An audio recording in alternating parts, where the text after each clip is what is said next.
Welcome back to the news channel of Nghe An Newspaper and radio and television on YouTube platform. Here, we share and interact about the hottest and newest issues that the public at home and abroad is interested in. And here are some notable contents. Recently, in a diplomatic financial sanctions announcement regarding individuals and organizations in Myanmar and Cambodia, U.S. Deputy Treasury Secretary Joe Cooley stated that, after Sochit Thursday, Karen National Army (KNA) rebel leader was sanctioned by the U.S. for his role in backing and protecting human trafficking and online scam gangs in Myanmar. Mr. Cooley said that the online scam industry in Southeast Asia not only threatens the financial security and lives of Americans, but also pushes thousands of people into modern slavery. Among the 9 individuals and organizations sanctioned by the U.S. in Myanmar are Tin Win, Jae Min, and Chitlin Miang Company, accused of representing the KNA National Army rebel group, a force that protects large-scale online scam operations in the Myawaddy border region. KNA is a rebel group led by Kingpin Sochit Thursday, controlling the border area near Myawaddy in Karen State, Myanmar. This is a region where the group has maintained power for many years and is also considered the base for online scam gangs in Myanmar.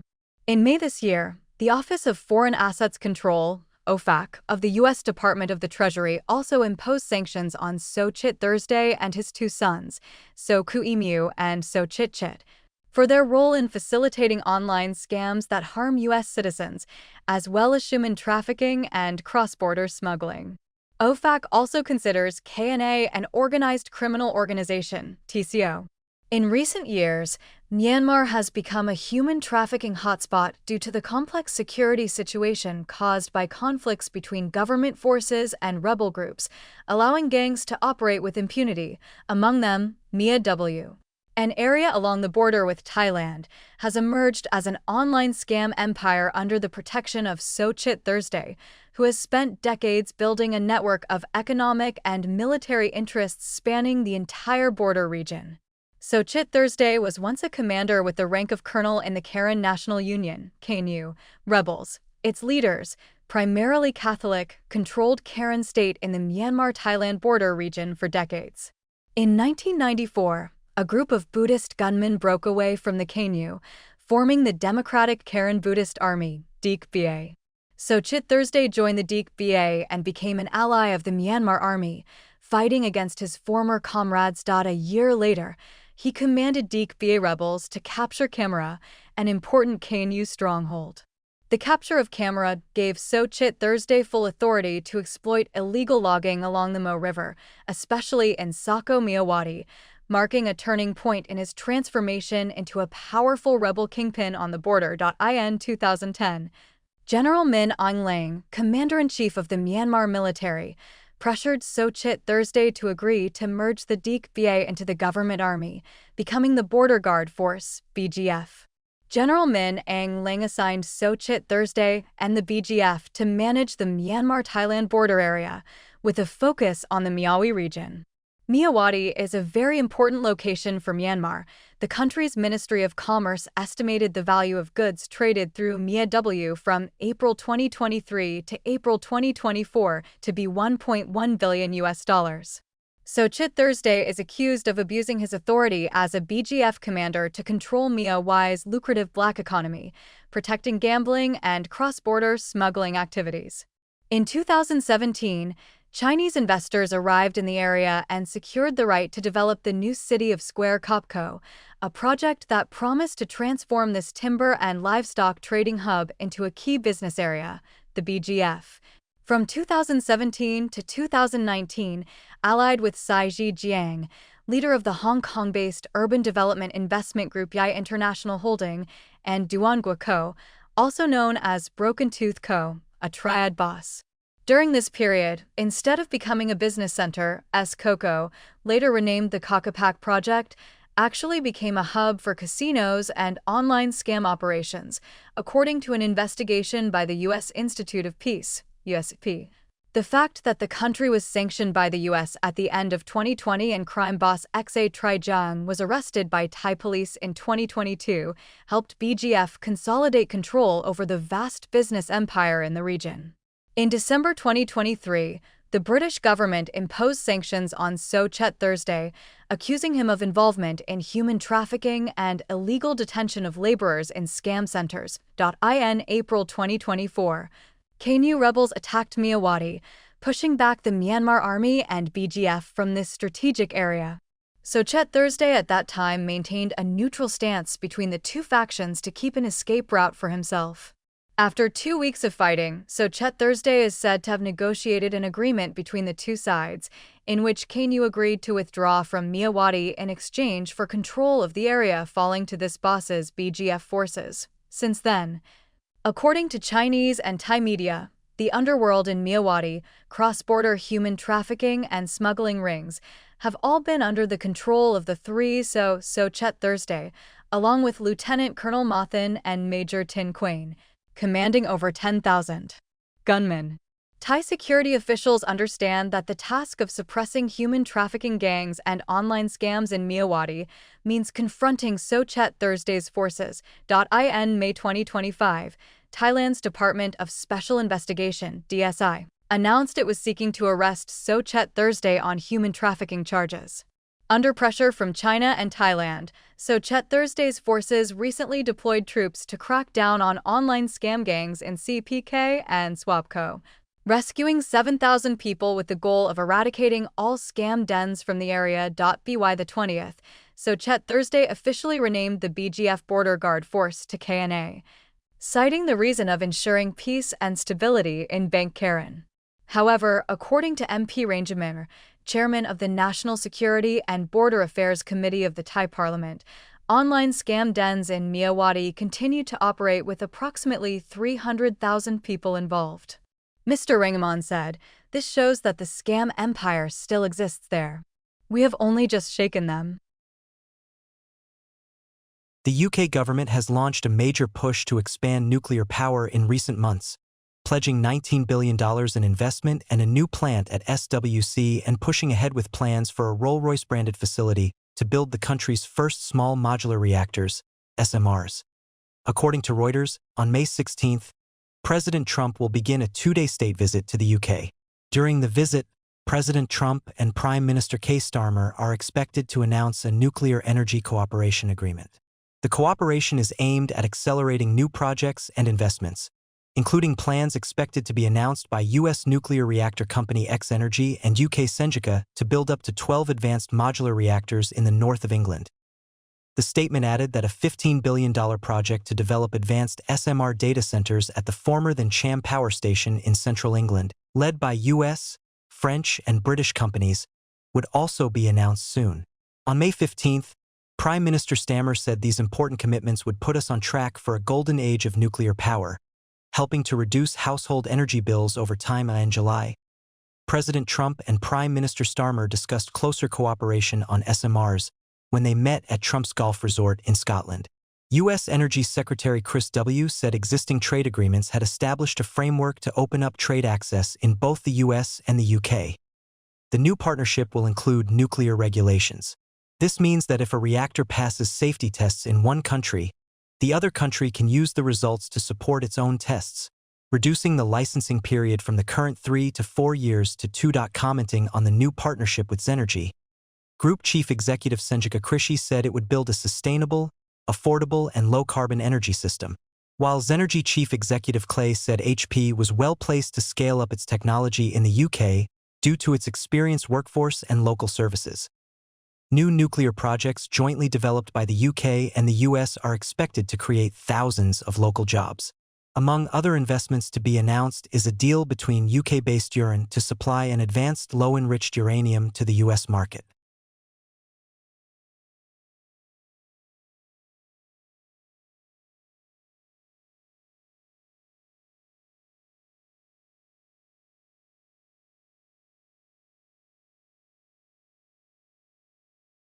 Tensions between Israel and Spain continued to escalate when the final stage of the Venta AS cycling tournament on September 14th was forced to end early after tens of thousands of pro-Palestinian protesters blocked roads in the capital Madrid. According to Politico, Israeli Foreign Minister Gideon Shah said that Spanish Prime Minister Pedro Sanchez had incited the crowds to protest the participation of the Israeli premier team in the tournament. In a post on the SAX network, Mr. Shah said that the cancellation of the race affected a major sporting event in Spain and criticized Mr. Sanchez's government. Mr. Shah also recalled Mr. Sanchez's statement on September 8, in which the Spanish Prime Minister said that Madrid did not have nuclear bombs, aircraft carriers, or large amounts of oil to deter Israeli military action. The Israeli diplomat saw this as a sign of encouragement for the anti-Tenevit protests. Meanwhile, Mr. Sanchez said his earlier remarks were part of a call for the international community to work together to prevent civilian casualties in Gaza. The Spanish Prime Minister also expressed his appreciation for those who participated in the pro-Palestinian protests. Deputy Prime Minister Yolanda Diaz, who was recently banned from entering Israel, also expressed support for the marches and stressed that Spanish society would not accept the downplaying of violence in Gaza during events, sports, and culture. Diplomatic relations between the two countries have deteriorated since 2023, when Mr. Sanchez became one of the European leaders to strongly criticize Israel's military campaign in Gaza following a Hamas terrorist attack. Madrid later recognized the State of Palestine and recently imposed a permanent arms embargo on Israel in response. Tenevit accused the Spanish government of being anti-Thai and banned some Spanish officials from entering the country. Pro-Palestinian protests have repeatedly disrupted the race this year, with runners waving flags and banners against Israel's military campaign. A stage in Bin was also cancelled earlier this year due to a blockade by protesters at the time. Spanish Foreign Minister José Manuel Amares expressed sympathy for the demands to disqualify the Israeli team from the race, although he stressed that it was not the government's decision. In the final race, tens of thousands of people continued to gather in Madrid. At a Socialist Party meeting in Malaga, Sanchez affirmed his respect for the athletes and expressed his support for the people, fighting for worthy causes such as Palestine. However, the opposition in Spain has criticized the government's handling of the protests. Alberto Núñez Feijóo, leader of the center-right Popular Party, said that the fact that some cabinet members expressed support for the protests could negatively affect the country's image on the international stage. The president of the Madrid region, Isabel Díaz Ayuso, also said that the recent exemptions had a negative impact on sport and Spain's reputation. An estimated 100,000 people continued to protest in central Madrid after the race was cancelled. Local authorities said at least 22 police officers were injured and 2 people were arrested in the clashes. Updating the situation of the Russia-Ukraine war, the Milesy Samiri channel reported overnight from September 13 to September 14. Kiev forces launched several other attacks on Moscow's energy infrastructure, including some oil refineries in central Russia. Moscow will certainly not be able to ignore this action. They are said to be preparing a new wave of attacks, possibly the largest since the military operation began. More reports are emerging about the extended operational range of Russian FPV UAVs, which are severely restricting the logistics of Ukrainian forces at a distance of 40 to 50 kilometers behind the front line, especially around Komatos.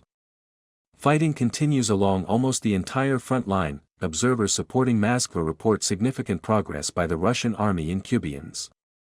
At the same time, they also expanded their positions in the direction of Pogors.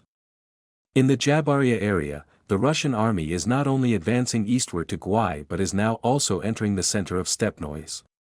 This is confirmed by several videos recorded from the village itself. Further operations were also observed in the direction of Pogrovsk on the Don-Pops axis. At the same time, some videos demonstrate the presence of Russian soldiers at Andrika CPSV. Near Konka, the Russian army gained significant territorial advantage by controlling a forest between Bilohora and Stepoki. According to the VSDA channel, the Russian army continues to break through in many directions at once. In Dnipropetrovsk, Kiev forces were surrounded near Soforovo. In Pogrovsk, the Russian army has consolidated its positions on the western outskirts of the city and is preparing for a complete encirclement. On the southern Donbass axis, Moskva forces are breaking through the enemy's defenses using tactics tested at Velika Novosioka, approaching communication lines, cutting off supplies, and rendering the Ukrainian forces' trench system useless. The next key target is Galaipol.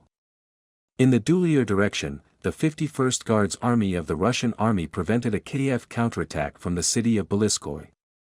The enemy was unable to break through their front in the Ivanovka, Nikhanoroka, Suvarovo areas and reach the line along the Kazini-Terez River. Ukrainian forces simply do not have enough strength to carry out the operation. The superior firepower of the Russian army has taken effect. Currently, the combat situation of the Ukrainian army in the Doppler direction is even worse than a week ago. Their vanguard from Pisko is bogged down in an encirclement similar to that in the village of Zolotoy Kolodz. Currently, Moscow forces have pushed back the Ukrainian unit that broke through to Suvarovo, falling into an operational encirclement. The Ukrainian shock forces are hiding in dry ravines and planted forests on some access roads to the village. Russian forward groups are isolating the bubble formed after the enemy's counterattack. As in the Zolotoy Kolodz area, KF forces cannot retreat from Suvarovo due to the open terrain. Any attempt to retreat to their original positions could lead to serious consequences. The only thing left for the trapped Ukrainian soldiers is to await rescue efforts from their superiors. However, the KF command has almost no chance of saving its forces. The failure of the counterattack set the stage for the Russian army to raid Beliski. Now the Ukrainian forces no longer have time for the encircled group of soldiers. The result of the Ukrainian effort near Propolir can be described as a waste of forces. They put themselves in a situation similar to the beginning of the Russian army's breakthrough in the first half of August when the Ukrainian side had no significant defensive forces. When KF moved surplus troops, they decided not to strengthen the defensive line but to take risks, attempting to defeat the 51st Army. But the result was disastrous. The initiative in DPOL fell to the Russian army. A reversal of the pendulum will appear. This could lead to a breakthrough into Bisky. Ultimately, the forces that could protect it were wasted by Ukrainian forces and the counterattack was futile. In the direction of Pogrops, the Russian army achieved many new impressive results. The forward groups of the Russian army have practically controlled the private sector on the western outskirts of the city, creating a premise for deep penetration into the industrial cluster. At the same time, this will open up opportunities for the 2nd Guards Combined Arms Army of the Russian Army to begin a coordinated attack with the 51st Army on the village of Krasino. This will mean the complete encirclement of KF forces at Pogrops Minokrat. To continue developing northward, the 2nd Combined Arms Army must control the private sector in the western part of the city. To the east, the Russian army continues to control many high-rise buildings in the Lazuny, Sakyatsky, and Yetny subdistricts. Here, the enemy is fiercely resisting because a breakthrough here would threaten the ability to hold a significant part of the city. Therefore, all defensive efforts of the Ukrainian forces are concentrated in the south and center of the city in apartment buildings on Stokotel Avenue, which is the main and most difficult to breach defensive stronghold.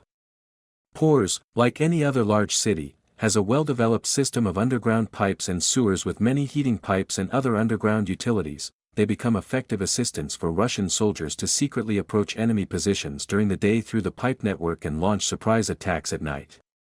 This tactic is called Ninja Turtles by the Russians.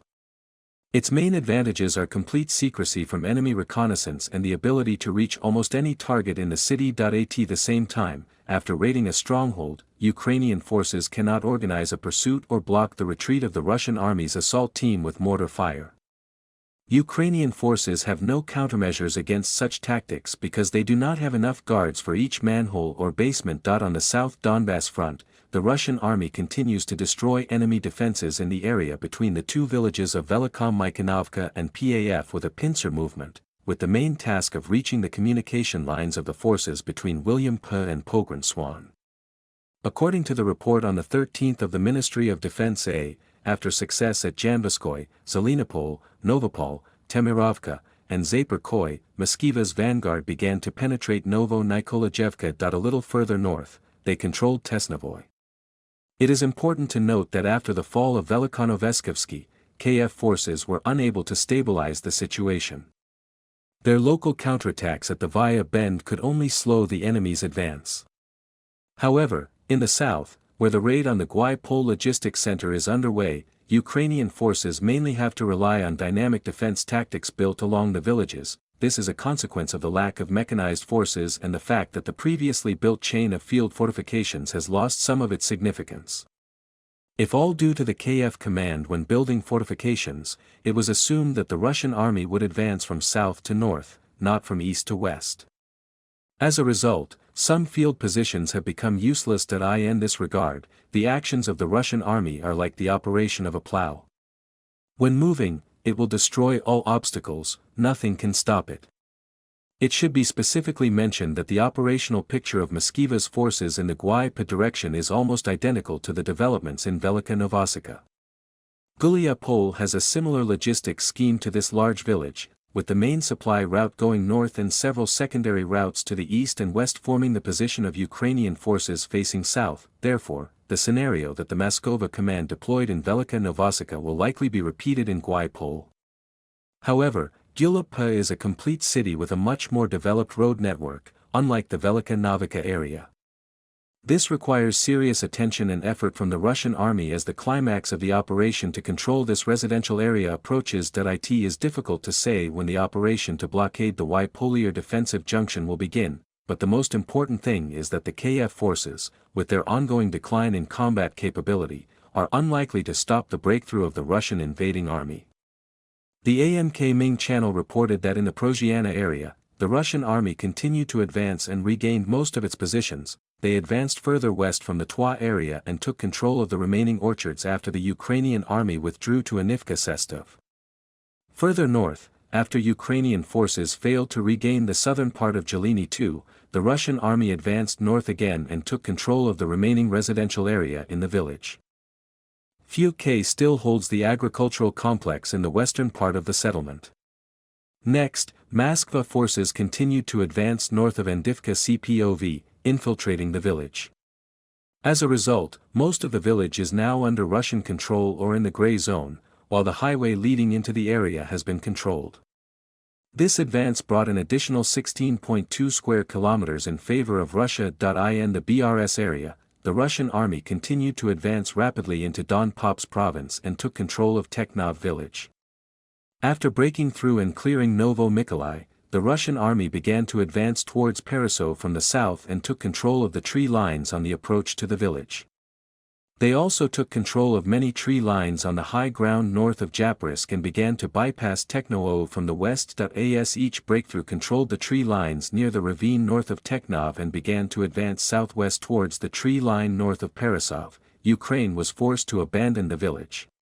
The Russian army continued to develop westward through Zabikia province and advanced more than 5 kilometers to Novo Ivanka village. Further south, the Russian army advanced to the ravine east of Novo Ivanka and took control of the remaining high ground up to the water reservoirs in the southeast. The total area gained by Moskva forces in the Pogrovsky area is approximately 20.9 square kilometers. In the direction of Khan San Zim Naca, the Russian army continued to attack and broke through to the city, gaining control of many positions along the tree line on the tactical high ground southeast of PR Chine before advancing west along the tree line to the Jahitka weekend retreat. The Ukrainian army withdrew without attempting to resist in Sancharinivka district, allowing the Russian army to gain control of the weekend retreat and consolidate its position with a total area of 5.96 square kilometers towards Yukina Ukraine SC RDA. The evening report on May 14 from the General Staff of Ukraine stated that since the beginning of the day, there have been 173 combat engagements. Specifically, the Russian army carried out 39 assaults in the Pogrops direction, 30 in the Lyman direction, and 25 in the Novo-Pavlovsky direction. The General Staff of Ukraine affirmed that Ukrainian forces basically stopped the enemy's infiltration attempts in Sloboansky vs. Kubian Lyman Kasatos Torres Novoplovsk Gul Paadapov and the Dnipro. In the Pogrops direction, the Russian army broke through 39 times. According to preliminary estimates on May 14, in this direction, the Russian army suffered 128 casualties, including killed and wounded. According to the military news site Militani, Russia has recovered the wreckage of the Mi-24 from the bottom of the Black Sea 16 months after the helicopter crashed, including the fuselage, external fuel tanks and pilot helmets. The mysterious disappearance of the Mi-24 occurred as Ukraine increased the deployment of unmanned USVs to attack Russian targets in the Black Sea. Specifically, on April 10, 2024, The Russian Mi-24 VP helicopter painted with the number 39 in red, and with the tail number RF34200 patrolled the sea area near Sahat and repelled an attack from Ukrainian USVs at 3 a.m. the same day. The 4 crew members of the Mi-24 VP helicopter began their combat mission and were expected to return to the airport after about half an hour. However, at 3:40 a.m., the helicopter disappeared from radar screens and communications. A day later, on April 11th, a group of divers found the wreckage of the helicopter and 4 crew members who had died at a depth of 15 m. Telegram channels close to the Russian military aviation industry reported that divers found no traces of external impact during the examination of the wreckage, thus ruling out the possibility of the helicopter being hit by anti-aircraft weapons. At the time, the cause of the helicopter crash was reported to be a technical malfunction. According to informed sources, the crew in the crashed helicopter belonged to the 396th Mixed Regiment of the Baltic Fleet and were stationed at the Kacha Air Base.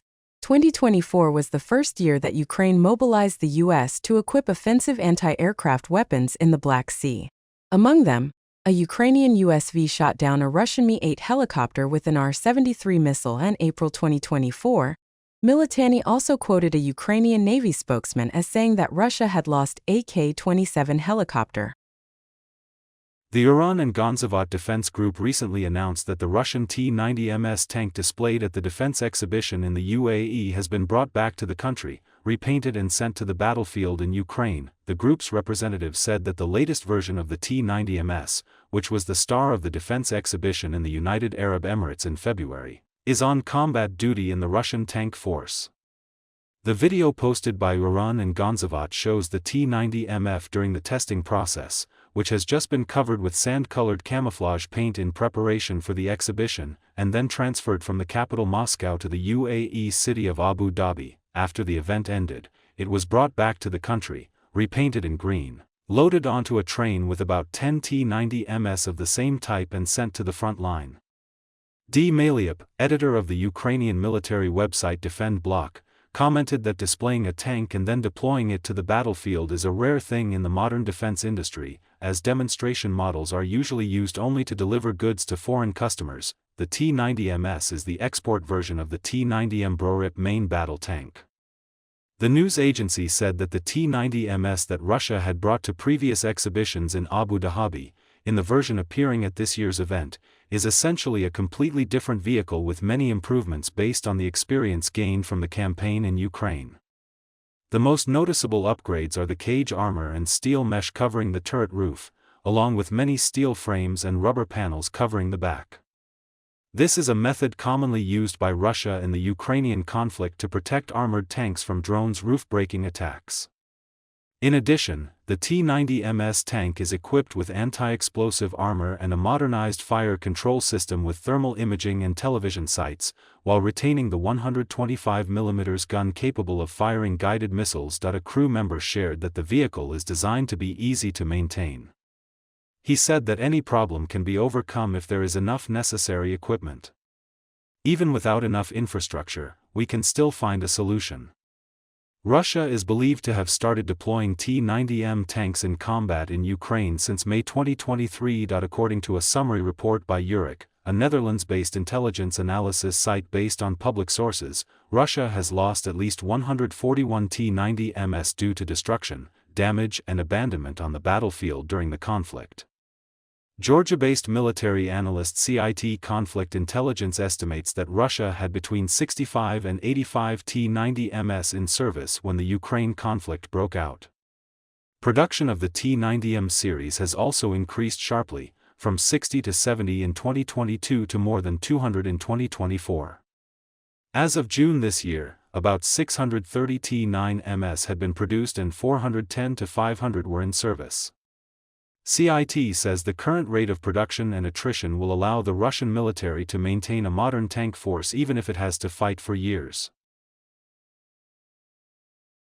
On September 14, the Polish National Security Agency BBN said that President Karol Nawrocki had signed a resolution allowing NATO troops to be stationed in the country as part of NATO's military Operation Eastern Sinchi.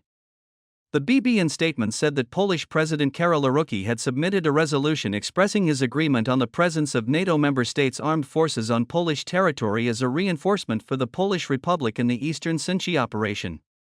However, details of this resolution were not released. On September 12, NATO General Staff Maris announced that the alliance had launched the Eastern Sinchi military operation to reinforce NATO's eastern flank after a series of UAVs violated Polish airspace. Then on September 13, the General Staff of the Polish Armed Forces confirmed that NATO had launched the Eastern Sinchi operation on Polish territory.